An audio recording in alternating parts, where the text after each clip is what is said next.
Hello, I'm Anna Webb, and welcome to A Dog's Life. This week, I'm talking to Content and Communications Manager Esther Logue from Paleo Ridge. And as ever, this episode is powered by Antonol.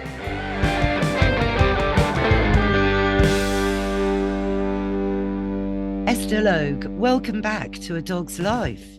Hi Anna, thank you for having me back again. Oh no, I love it. I so enjoy our conversations. It's an absolute pleasure, and it's been ages. It has been a little while actually. I can't actually remember the last time that we did one of these, so I'm very excited to be here today. Oh no, brilliant. I think it was last year. It's a long time. I mean, I can't believe it's November. I know this year has just flown by. I can't believe it's going to be Christmas soon. The dreaded C word. It's remarkable. It really is. I mean, totally, it has blown my mind, actually. It's gone so fast. But talking about November, actually, this is the month, isn't it? There's all these months, awareness days and weeks and months. So it's an awareness month, November, for senior pets, isn't it? It is actually, yeah. I didn't realize that they had a senior pet month, probably until since last year. And I think it's lovely that there is an awareness month for senior pets because they do deserve a lot of attention and care, especially at this time of year as well. Absolutely, it's well timed, because obviously stiffness, joints, and just the whole winter blues thing. Less daylight hours and central heating. I think is one of the biggest problems in winter for dogs. Would you agree on that, Esther? Yeah, because I think there's been a lot of studies, hasn't there, around, whether it's humans or dogs or cats, staying indoors with the central heating on for, months at a time, not getting enough fresh air. And obviously within the house, there's lots of toxic things, isn't there? Even down to like laundry detergent or, all these things. And we're being cooped up, not wanting the windows open because it's too cold. So I think that can cause quite a few issues. Yeah, it's like massive, dehydration. I always say to people it's similar to the summer in a way, and the skin and coat of a dog gets quite dried out, a bit like our own skin, so they're constantly molting. And I think as well there is that need to sort of keep the batteries charged up. Definitely. Yeah. And I think it is important, despite the weather being cold, it's so important to get outdoors, every day. Even multiple times a day if you can, because it is so good for the dog, especially senior dogs as well. Even if it's just a little walk around the block, just having that fresh air and just getting out of the hot home environment can do wonders.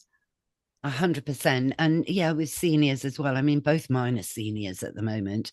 Of course, Prudence, even though she's 10 and a half, she doesn't act like a senior at all. Although, poor thing, she has had a few problems of late, actually. She doesn't do being not 100% very well. I mean, she really, she doesn't. She's so funny. But we fixed Oh, it. No, a problem with her back leg, actually, her slipping kneecap back leg. It was always going to come back to bite us. These things do. But Mr. Binks, he's nearly 14, Esther. So wow. I know, I can't bear it. So yeah, he has quite a lot of care at the moment, and he's obviously out every day. And we played games like throwing lovely lamb lung Paleo Ridge Oh. treats, which we break up and then throw it into the grass, and then he's got to go sniff it out. That's a really good activity. So it's thinking, it's all about life stages, isn't it, Esther, with dogs, and adapting not only your training and your training and behavior routines and lifestyle routines, but food as well. Yeah, absolutely. And can I just say as well that Binks does not look 14 years old. He still looks so young. So I was quite surprised he's saying he's 14. But yeah, I mean, nutrition plays a massive part in any dog's life, but especially when they get to their senior age, because, they do need a little bit more. As they get older, their digestion is not what it used to be. It becomes a little bit weaker. And obviously, like you mentioned earlier about their joints and their muscles tend to get a little bit more stiff as well. So, finding food which sorts that or supports it, I should say, not supports it, supports that is definitely recommended. Like, if you are feeding raw as well, reducing the bone content very slightly to help aid their digestion, because as they get older, they can't tolerate as much bone as they used to. I mean, some dogs can. I know it's all relevant to the type of dog, but generally, as a whole, digestion slows down. So anything like that, adding a little bit more veg in, to aid the digestion as well is definitely helpful. Well, yes. I mean, I'm proud to say that I am feeding both of them on the Paleo Ridge Senior, because something I love about Paleo Ridge is that you do offer sort of easy, in a way, off the shelf options for puppies, for young adults, for convalescing dogs, for the seniors, and I think that's so important to do, to highlight the differences of the life stages, because they really, dogs do change just as we do through their lives, and adapting to that in all aspects is what's going to keep them alive longer. Yeah, 100%. And I think, the biggest thing that they need support with is their immune system. There's so many great things out there that can be given to dogs, like reishi mushrooms or various medicinal mushrooms, that can help, support the immune system, which they need in their later life. I mean, supporting the immune system through puppy stage is incredibly important as well, but especially with seniors, because they become more prone to, you know, bugs and diseases. So it's a crucial time to start including those things, those antioxidants that can, help support and fight off the nasty things that they're getting from elsewhere. Yeah, without doubt. We're chuffed about that. But, with Paleo Ridge, your range does do that anyway, because I love the fact it's got the superfoods in, this special mix that you do. What's it called again, Esther? They're very good. That's the one. Very, Yeah. very good. Yeah, yeah, that's great. I mean, included in all our Paleo Plus products, that has been so popular, and where it's been specially formulated to be a very potent mix of antioxidants, it goes down incredibly well, especially our Paleo Plus special diet as well, which has been formulated for dogs with kidney issues. We've seen such great results from that product, which obviously makes us very happy, knowing that there's dogs out there who have kidney issues and they're actually getting better from feeding that particular product. It's lovely. No, well, no, well, gosh, that's the ultimate feedback, isn't it? That you want, because tailoring diets as well, of course, not just for age, but for certain conditions, whether it's pancreatitis or liver issues or kidney issues. I mean, both of mine do have the special diet as a kind of a preventative almost, because Right. prevention is better than cure. And I just love those little chunks of carrot that pop up in the special, because that's very important, isn't it, Esther, with kidneys? Definitely. Yeah. And because carrots are rich in vitamin A, which is good for lubricating the kidneys. I mean, vitamin A is good for a whole world of things, including skin health and eye health, and even down to, reproductive health as well. There's many benefits to it, but it is a great addition. And because it's in there in small quantities as well, I know there's a lot of dogs out there who can't, tolerate carrots. I keep hearing this a lot recently, actually, if people can have food where carrots are not included because their dog reacts to them. But Really? Gosh, I yeah, have no. yeah, It's the this is first time I've heard this ever. really. Yes, yeah, I must say, I've never been aware of carrot allergies. No, and I think it's because being a root vegetable and linking it to yeast infections is a few things that I've heard people say, which is not something, to be honest, I've done a huge amount of research in, but it was quite interesting to hear that. So that's definitely something I should look into. But I mean, with the special diet product, there's such a small amount of carrot in there. I'd be very surprised if that started causing reactions. It's strange. I mean, it is quite a sugary vegetable, but Mm, the yeast infections tend to come from sugars and starch. So, your processed fed dogs are very more prone to the gunky ears and the itchy paws. yes. So gosh, that's extraordinary. Anyway, no, that's most remarkable. I'm going to do my own research too. So let's conflab on it. Yeah. But in terms of, when a dog becomes a senior, it's not a one size fits all at all, is it? No, so it's really dependent on the size of the dog. So smaller dogs, as you would know with Binks, tend to have a longer lifespan. So their senior age is different to say like a a large breed like a Great Dane, for instance, where their lifespan is much shorter, of about 10 years or so. So senior, I mean, on average, we would say senior between kind of 7 and 8 years old, but then, a bit higher for a small dog and a bit lower for a senior dog, Yeah, and I a guess, large dog, sorry.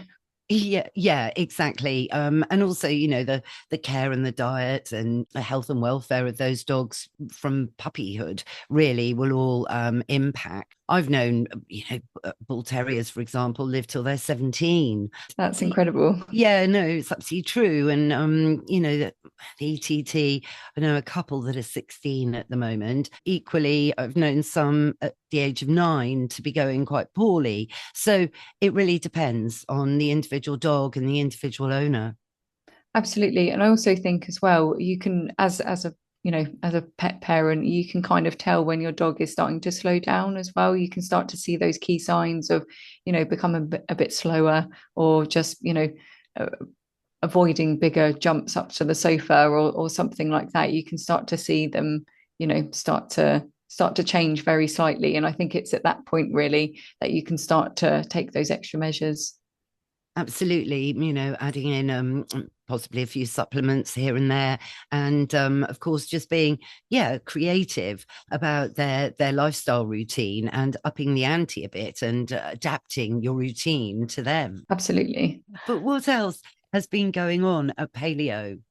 Well, it's been very, very busy at Paleo. I don't know if you've seen, but we've recently launched some new packaging for our essentials range. So we have basically been in the process this year, mostly, of uh, revamping our production facility so we can actually make more food, um, and keep good stock levels. And we're basically trying to find a way of, or we have found a way of producing more food that's at a sustainable rate. So, Esther, growth has been really, really big for Paleo Ridge over the last few years, hasn't it?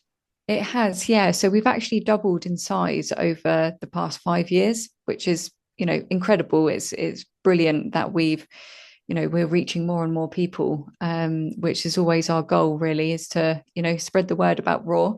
But with that, with growth, then comes change, because we need to keep up with the demand. So, improving our production facility has been top of our list recently.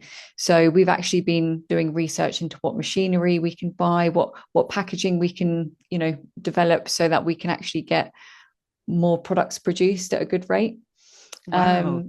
Yeah, so it's been a busy year, but it has been good, and we are starting to put out this new packaging, which is in a paper backed tray, and it's got a PET film on it, which all can be recycled.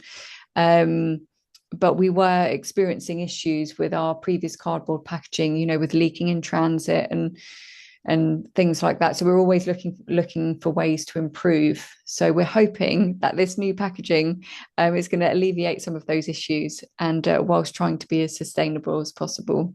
What do you think's triggered the growth? I mean, apart from raw being far, far more popular than it was, a decade ago. So I do think that people are way more interested in nutrition now than they ever were before. Whether that's come from because they're interested in nutrition for themselves, so they're now thinking about their dogs. But more and more people are, they want to feed their dog the best. They want to make sure they're not giving, any fillers or additives. And, one of the things that could be driving this is maybe in part, the rising cost of vet bills is one factor of it. But the other factor of it as well is feeding raw food that is ready made, that you can just defrost and serve. I think the convenience aspect of feeding your pets is massive. Hence why kibble and tinned food was so popular, because you can just literally get pour it into the bowl, done, easy. Whereas with raw food, about 10 years ago, it was predominantly DIY. So you'd have to get the bones and the offal and the meat and make a mix yourself, which is very time consuming. It's very, you have to do the calculations, and it's quite tricky to be a raw feeder, Hmm. back then. So now that we've got these, complete meals where everything's minced up, it's ready to go. um it's I feel like it's given access to raw feeding, or it's better access to raw feeding, I should say, for a lot of people. Yeah, no, 100%. And I do think as well, it is the cuts of meat as well that paleo adds, and the 500 gram, packets in the Paleo Plus range. I mean, would you say, I mean, I would imagine, I mean, definitely, but 500 grams must be what most dogs in this country would eat a day, on average. Because you bear in mind you're everything from a Rhodesian Ridgeback to a Vizsla to a Weimaraner to Labradors, 50,000 Labradors are born in this country every year. That's a lot of Labradors. And they would definitely eat 500, maybe more grams a day. So that's a convenience size, isn't it? Absolutely, yeah. So when we first started, we only had when we first started with the complete meals, it was just the 1 kilo packs. And one of the biggest queries we used to get was, can you do them in 500? Because, I have a medium-sized dog, they don't eat that much, which is fair enough. So we started seeing, over the years that we were getting requests for this more and more. And I think since we have introduced, like the Paleo Plus range, and we do some of the classic range now in 500 grams as well, plus the essentials range, which is also 500 grams, they are just so popular.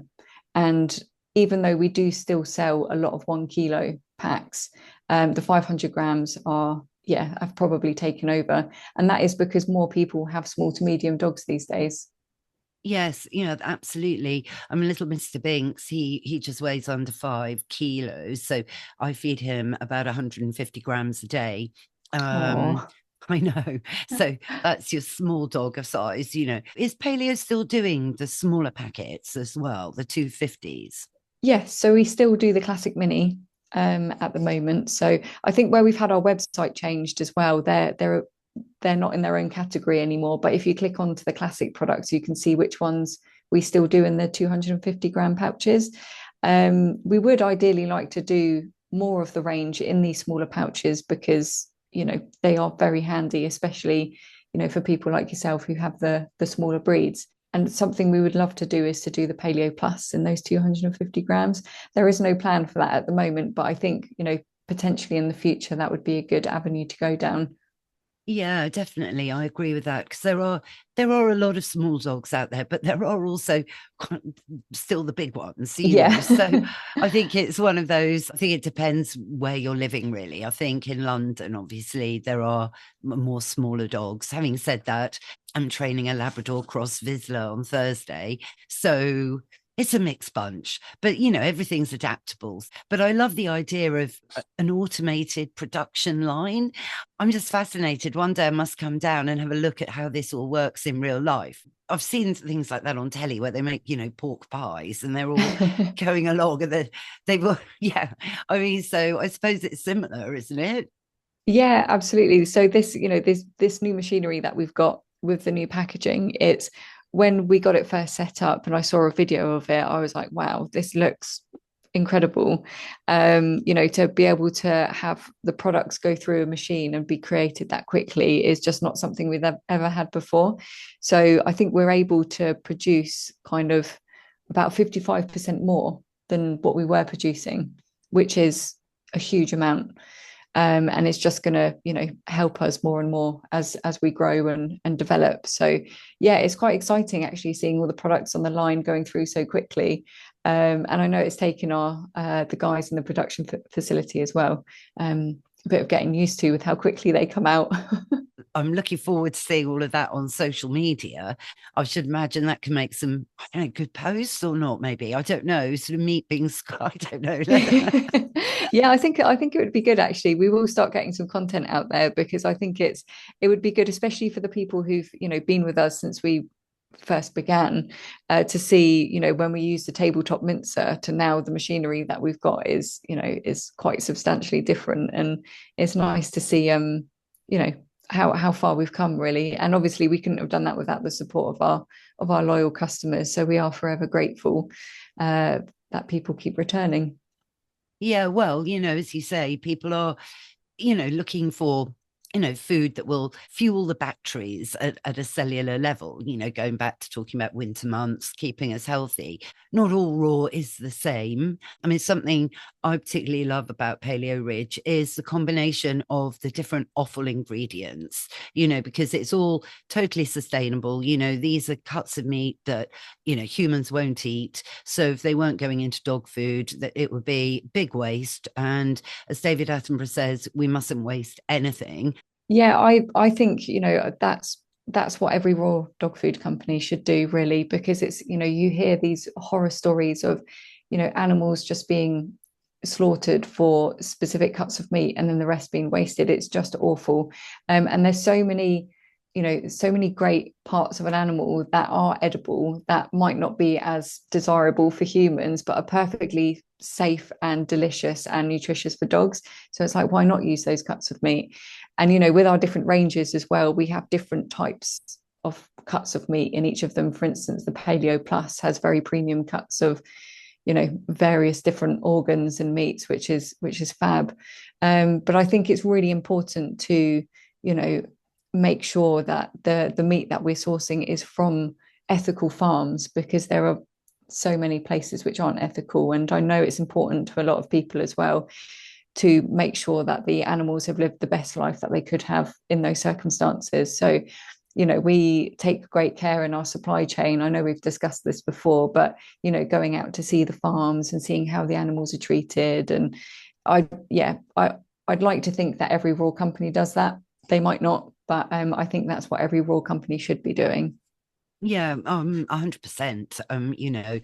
And it's all this whole food chain business. But I'm also interested, from an organ therapy kind of point of view, where we talked about special diet being useful for kidneys, helping with kidney issues, but also feeding a little bit more kidney is something that can also support kidney problems, and liver in the same way, and pancreas also in the same way. I mean, I'm feeding extra pancreas actually to everyone, not myself.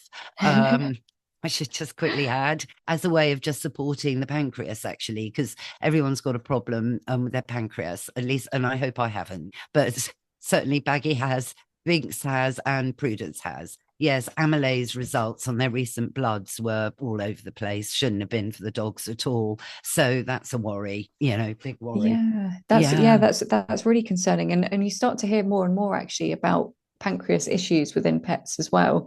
And it seems to be a bit of an epidemic with the pancreas. And, a big part of that is down to diet, isn't it? Big part. And and it's just that age-old sort of conversation. A lot of vets do think that feeding, a healthy, fat-laden diet will actually, like, in a raw diet, will create pancreatitis. And that, obviously a kibble prescription diet won't create pancreatitis when, it depends which school of nutrition you've been to. Yeah. When, we can argue, in fact, that it is the prescription kibble, whatever, that has actually promoted the pancreatitis in the first place. I mean, what would you say about that? Well, I would say, natural is best with anything. And I'll always go back to the, analogy of, is it healthier to feed your child a pack of biscuits, or is it healthier to feed them a bowl of vegetables? Yeah. And it's quite the same for our pets as well. If you're eating these products which are synthetic, dry biscuit things, the chances are is that you're going to get better results by giving more natural food like meat and vegetables. Well, exactly, but it's also the starch and the sugar content, Exactly. Yeah. which is so, and famine really for a dog to eat. It's not what they should be eating. So that's going to confuse organs, and that's when things go wrong, to be Yeah. honest with And you. And there's too much amylase being, produced by the pancreas, which shouldn't be produced by the pancreas. So creates imbalance and pancreatitis. Yet, yeah, it's one of these vicious circles. yeah, it really is. And I mean, we're starting to see, if you have a look at the statistics now as well, of the amount of dogs that are getting diabetes, which Mm. is, that never used to be a thing. So you've got to kind of have a look at like why are dogs getting diabetes? It's, they shouldn't be getting that disease. Neither should humans, but obviously we know why. But then, for dogs as well, you have to look at the diet. And like you said, with the sugars and starches and carbohydrates, that is not a good diet for a dog. Oh, no, exactly. And of course, yes, certainly in cats and dogs, the diabetes is, like our type 2 diabetes rather than type 1. So that is, promoted by eating too many chocolate biscuits. Yeah, exactly that. Oh gosh, I know. So Esther, oh gosh, I still would love to know when you're going to launch a range for cats. Oh, we see, this is something that has been in discussion. We haven't developed anything on it yet, but it is something we would absolutely love to do. So, whilst there's no plans in the works just now, watch the space. That's all I can Great. say.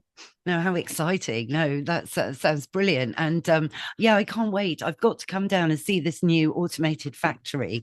That would Yeah, be please. such a fun day out. So we should make it happen. Yeah, let's make that happen. Definitely. Maybe in the new year we can make a day of it, and then we can film some content, and yeah, you can check out the new facility, which is yeah, very different to what it was. So maybe I can show you some pictures of what it used to be like to what it is now, and you can just see the great change that's happened. Yeah, that sounds brilliant, Esther. In the meantime, I'm proud to say Prudence is being a bit naughty at the moment, actually, but that's all right. She's sat on the chair with me. She wants to talk to the microphone. Oh, I know. Yes, because Paleo Ridge treats are going to be in All Dogs Matters goodie bag on the 23rd of November at their fashion show, which is such good fun. I really wish you could be there. I'm going to be modeling the clothes that amazing. have been donated, and they're all like lovely clothes, and they all go for as much as possible for the dogs, to help them. So that's an exciting development. That's really great. I wish I could be there because I would love to come to one of these events sometime. So I'm going to have to make sure I'm free maybe for the next one. But I love that we can, provide support with our treats, and I know that they always go down really well. So that's wonderful. And also, we are putting venison bites in all of our subscription orders in November. So if anybody listening does have a subscription, you will get some free treats in there this month. Amazing. Well, it's well worth kind of taking the subscription on, really, to get some like extra treats, I say. Yeah. Um, and we mustn't forget about bone broth at this time of year. Just had to bring it in. A superfood in itself, immune boosting, collagen giving, excellent for all dogs, particularly seniors. We love Paleo Rich's bone broth. Oh, thank you. Yes, we love it too. And it is perfect for this time of year. I mean, it's perfect for the summer, all year round, really, but Mm. especially in the winter because you can gently warm it, and then it's just a nice warming, treat for dogs after a cold walk, or just as a nice treat in the afternoon. And it's doing them good as well. So yeah, it's lovely to have in the winter. Really is. No, it's amazing. Oh, well, Esther, look, thanks for this catch up as well. Always fantastic to have you on. So it would be great not to leave it so long next time. Definitely. Maybe we'll do another one in the new year when we've got more exciting things to talk about. Well, definitely. Maybe do one live from the automation. That is a great idea. Let's plan that in. That would be wonderful. Okay, great. I can't wait because it's so exciting. I mean, we can describe everything as it's happening. Absolutely, yeah. And yeah, let's do that. We'll do a live from the production facility. Fantastic. Really, honestly, that's going to make my year. Thank you so much, Esther. Oh, thanks, Anna. Really appreciate it. That's our show, everyone. I hope you did enjoy it. If you did, go on, please rate and review the show wherever you tune into your podcasts. Thanks again, of course, to Esther Logue for joining us. And all the links to Paleo Ridge are in the show notes. Thanks to Mike Hansen, of course, my producer, for all the music and production as ever. And if you're interested to find out a bit more about Antinol, the link's in the show notes. And don't forget, if you put my code, Anna Webb, in at checkout, you get 10% off. And go on, give us a subscribe, because that way you'll never miss another show. Bye for now.